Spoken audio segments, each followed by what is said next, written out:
It's a game enjoyed by youngsters around the world. But despite their smiles, these Guatemalan children face a bleak future. All of them chronically malnourished, forever stunted, both physically and mentally.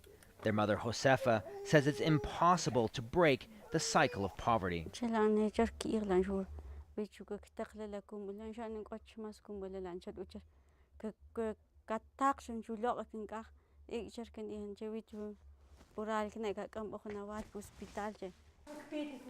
A few minutes down the road, families line up to receive food assistance.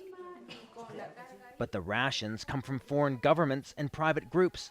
Here, too, the Guatemalan government is absent. With the second round of presidential elections coming up on Sunday, politicians have been putting their stamp anywhere that they can. But the big question is how they will bring the change to the people who need it the most. 2.5 hours away in Guatemala City, there's evidence of a growing economy. But the number of people living in poverty is also rising. Analysts say what's missing is the state's role in redistributing the wealth. Guatemala is one of the worst tax collectors in Latin America, together with Paraguay.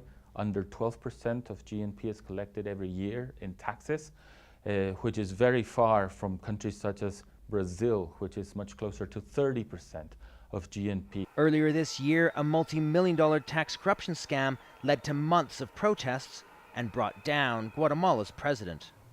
People are now more reluctant than ever to trust the government with their taxes. It's a culture that the business community wants to change. La responsabilidad de un empresario es cumplir con la ley.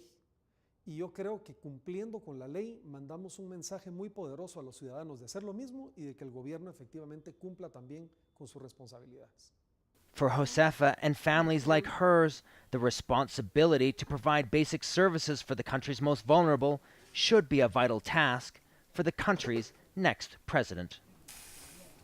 David Mercer, Al Jazeera, Guatemala.